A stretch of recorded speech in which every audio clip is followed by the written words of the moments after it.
여러분, 잠깐 눈을 감아보세요. 지금 두 개의 장면을 그려보시기 바랍니다. 첫 번째 장면, 때는 1592년 조선의 밤입니다. 궁궐 안에 있어야 할 왕이 백성을 버리고 북쪽으로 달아나고 있습니다. 두 번째 장면, 때는 1997년 대한민국의 새벽입니다. 환율이 수직으로 치솟고 기업들이 도미노처럼 쓰러지기 시작합니다. 눈을 떠보세요. 두 장면, 시간 차이는 무려 405년입니다. 그런데 이게 왜 이렇게 닮았을까요? 오늘 다빈치로그는 역사다 가장 두려운 방식으로 반복된 순간, 임진왜란과 IMF의 운명의 데칼코마니를 추적합니다.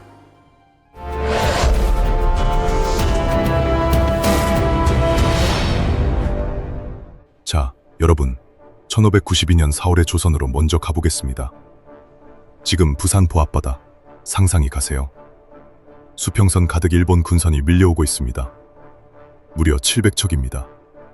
오늘날로 치면 항공모함 전단 수십 개가 한꺼번에 몰려오는 것과 같습니다. 어마어마하죠. 그런데 더 어이없는 건 조정의 반응이었습니다. 이 엄청난 함대가 나타났을 때 조선 조정이 처음 보인 반응이 뭔지 아세요? 저들이 진짜 침략할 리가 없다 였습니다. 말도 안 되죠. 선조는 일본의 움직임을 수년 전부터 경고받고 있었습니다. 통신사로 일본에 다녀온 신하들이 반드시 전쟁이 납니다 라고 외쳤지만 조정은 그 의견이 둘로 나뉘어 싸우느라 정작 준비는 아무것도 하지 않았습니다. 오늘날로 치면 회사가 망하기 직전인데 임원들이 회의실에서 파벌 싸움만 하고 있었던 셈이죠. 아, 이건 좀 무서운데요. 자, 여기서 깜짝 퀴즈. 일본군이 부산에 상륙한 날부터 수도 한성이 함락되기까지 걸린 시간이 얼마나 될까요? 한 달, 두 달. 정답은 단 20일입니다. 20일 만에 수도가 뚫렸습니다. 지금의 서울이 단 20일 만에 점령당한 겁니다. 상상이 되십니까? 그리고 405년이 흘렀습니다. 이번엔 1997년 대한민국입니다. 이번에도 경고는 있었습니다. 1996년 말부터 외환보유액이 바닥을 드러내고 있었습니다. 경제 전문가들이 이대로면 외환위기가 온다고 경고했지만 정부는 한국 경제의 기초 체력은 튼튼하다고 공식 발표했습니다. 임진왜란 때 저들이 침략할 리 없다와 정확히 같은 말이죠. 섬뜩하지 않으세요? 결국 1997년 11월 대한민국은 IMF에 구제금융을 신청합니다. 외환보유액이 사실상 바닥났기 때문입니다. 이 장면이 언제 어디에선가 이미 경험한 것처럼 친숙하게 느껴지지 않습니까? 1592년 선조가 한성을 버리고 도망친 것처럼 1997년의 대한민국 경제도 허망하게 무릎을 꿇었습니다. 지배층의 문운이 만들어낸 405년 간격의 운명의 도플갱어였습니다. 그런데 여러분, 이 두 사건엔 또 하나의 섬뜩한 공통점이 있습니다. 위기가 터지자마자 가장 먼저 도망친 건 언제나 가장 많이 가진 사람들이었다는 겁니다. 임진왜란 때 선조는 야반도주하듯 한성을 떠나며 혹시 왕이 잡힐까봐 궁궐에 불을 질러버렸습니다. 세상에나, 자신의 백성을 지키는 게 아니라 증거를 없애듯 궁에 불을 놓고 달아난 겁니다. IMF 때도 마찬가지였습니다. 위기 직전 정보를 먼저 입수한 일부 재벌과 권력자들은 달러를 빼돌리거나 자산을 해외로 옮겼습니다. 두 사건 모두 기울어진 운동장 위에서 서민과 백성만이 고스란히 충격을 받아냈습니다. 그렇다면 그 이후는 어땠을까요? 임진왜란 때 조정이 도망간 자리 누가 채웠을까요? IMF 때 정부가 손을 놓은 자리 누가 나섰을까요? 그건 다음 목격에서 이야기하겠습니다. 잠깐, 아직 채널 돌리시면 안 됩니다. 가장 드라마틱한 반전이 남아있거든요. 자, 여러분, 이제 이야기의 핵심으로 들어갑니다. 나라가 무너졌습니다. 왕은 도망쳤습니다. 군대는 흩어졌습니다. 그런데 바로 이 순간 역사는 가장 놀라운 방향으로 흘러갑니다. 지배층이 사라진 그 자리를 아무도 예상하지 못했던 사람들이 채우기 시작한 겁니다. 1592년 여름, 경상도의 한 작은 마을입니다. 곽재호라는 사람이 있었습니다. 이 사람, 평범한 선비였습니다. 벼슬도 없고 군대 경험도 없고 내세울 것이라곤 붉은 옷과 불같은 성격뿐이었던 사람입니다. 그런데 이 사람이 전 재산을 털어 의병을 모집하기 시작합니다. 자, 여기서 잠깐요. 여러분이 곽재우라면 어떻게 하셨겠어요? 나라도 나를 지켜주지 않는 상황에서 내 돈을 털어 싸우러 나가시겠습니까? 아마 대부분은 가족을 데리고 피신하는 게 우선이었을 겁니다. 그런데 이 사람은 달랐습니다. 곽재우는 붉은 옷을 입고 낙동강 편에 나타났습니다. 그래서 붙은 별명이 바로 홍의 장군입니다. 농민들이 모여들었습니다. 글자도 모르는 사람들, 농사짓던 손으로 칼을 쥔 사람들이었습니다. 이들이 정규군도 아닌 채로 일본군을 상대했습니다. 말도 안 되는 이야기처럼 들리죠? 그런데 실제로 이겼습니다. 게릴라 전술로 낙동강 일대를 지켜냈고 일본군의 서진을 막아냈습니다. 세상에나, 나라가 버린 자리에서 백성이 나라를 구한 겁니다. 전라도에는 고경명이, 충청도에는 조언이 일어났습니다. 승려들도 나섰습니다. 서산대살 휴정은 부처님도 이 나라를 지켜야 한다며 승군을 이끌었습니다. 바다에서는 이순신이 있었습니다. 이순신은 어떤 사람이었을까요? 당시 그는 조정으로부터 온갖 모함을 받고 있었습니다. 오늘날로 치면 회사에서 실적은 1등인데 위에서 시기에서 강등당한 팀장 같은 사원이었죠. 그런데 이 사람은 개인적인 원한 같은 건 없었습니다. 그저 바다를 지켜야 한다는 생각뿐이었습니다. 자, 여기서 깜짝 퀴즈. 임진왜란 당시 이순신 장군이 치른 해전 횟수가 얼마나 될까요? 정답은 23번입니다. 23번 싸워 23번 모두 이겼습니다. 단 한 번도 지지 않았습니다. 이게 인간이 할 수 있는 일인가요? 아, 이건 그냥 기적입니다. 그리고 405년이 지났습니다. 1997년 12월에 대한민국입니다. 나라가 IMF에 손을 벌렸고 기업들이 쓰러지고 거리에는 실직자들이 넘쳤습니다. 이때 대한민국 시민들이 선택한 방법은 무엇이었을까요? 텔레비전 뉴스를 통해 이 소식을 들은 한 할머니가 장롱 속에서 금반지를 꺼냈습니다. 결혼할 때 받은 반지였습니다. 손녀 돌잔치 때 사뒀던 금부치였습니다. 그걸 들고 은행 앞에 줄을 섰습니다. 여러분, 이게 얼마나 대단한 일인지 아세요? 이건 그냥 금을 내놓는 게 아닙니다. 그 반지에는 평생의 기억이 담겨 있습니다. 결혼식 날의 설렘, 아이가 태어나던 날의 기쁨, 수십 년을 살아온 삶의 무게가 담긴 물건이었습니다.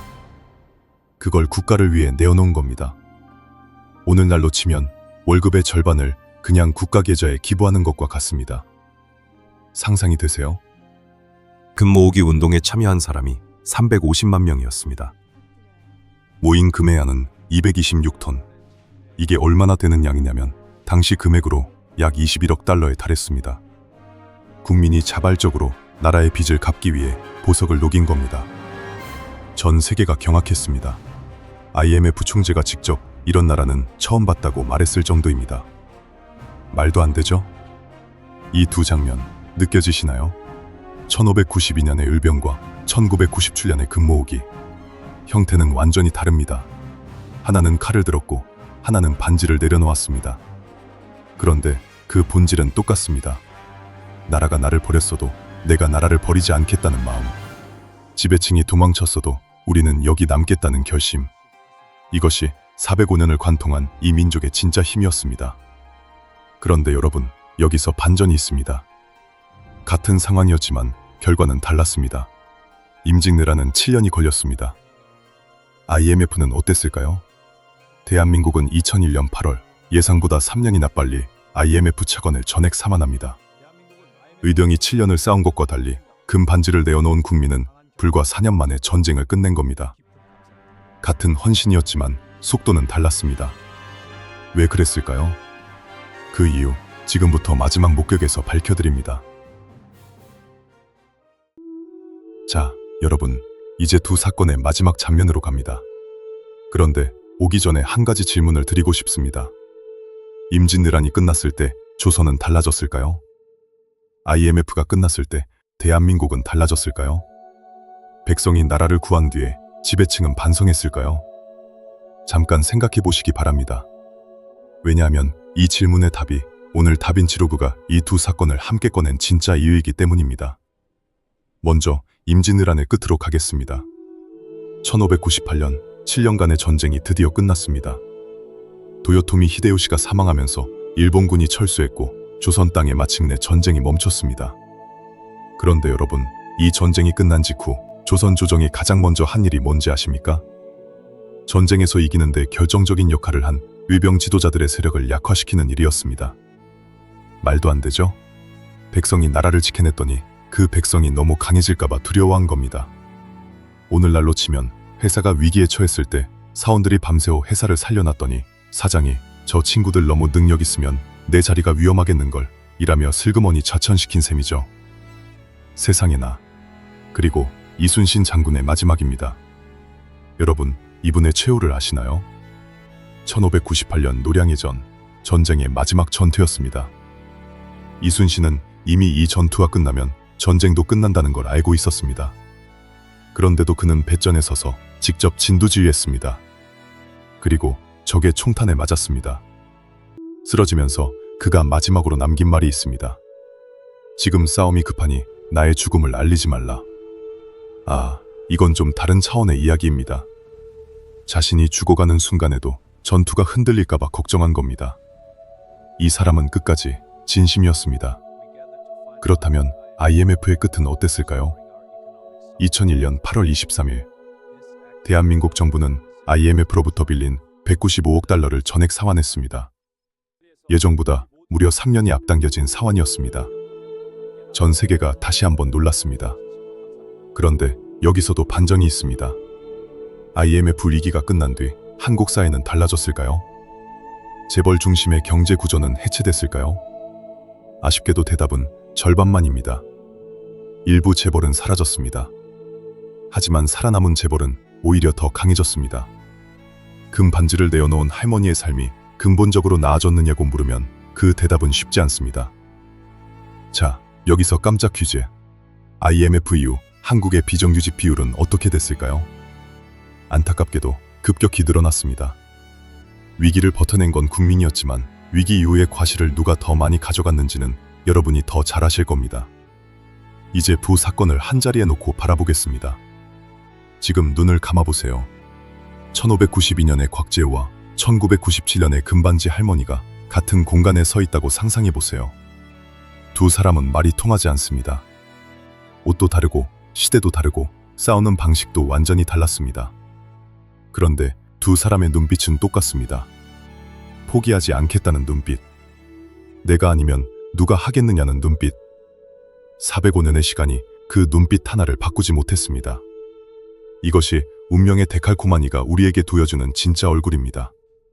그런데 여러분, 다빈치로그가 오늘 이 두 사건을 꺼낸 건 단순히 과거를 추억하자는 게 아닙니다. 역사는 언제나 반복된다고들 하죠. 그 말이 무섭게 느껴지는 건 반복되는 게 백성의 헌신만이 아니라 지배층의 무능과 망각도 함께 반복되기 때문입니다. 임진왜란이 끝나고 조선은 또 다른 위기를 맞았습니다. IMF가 끝나고 대한민국도 2008년, 2020년 또 다른 경제 충격들을 맞았습니다. 그때마다 가장 먼저 고통받은 건 누구였습니까? 그때마다 가장 먼저 허리를 조인 건 누구였습니까? 역사가 우리에게 묻고 있습니다. 의병은 왜 칼을 들었을까요? 할머니는 왜 반지를 내려놓았을까요? 그 답은 아마 이겁니다. 나라가 나를 지켜주기 때문이 아니라 그래도 이 땅이 내 땅이기 때문에, 그래도 이 사람들이 내 사람들이기 때문에, 그 마음 하나로 405년을 버텨온 겁니다. 오늘 다빈치로그의 마지막 질문입니다.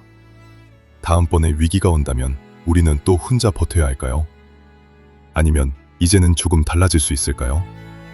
그 질문을 가슴에 품고 오늘 영상을 마칩니다. 지금까지 역사의 두 궤적, 임진왜란과 IMF의 운명의 데칼코마니였습니다. 역사를 보는 눈이 달라졌다면 다빈치로그의 역할은 다한 겁니다. 다음 이야기에서 뵙겠습니다.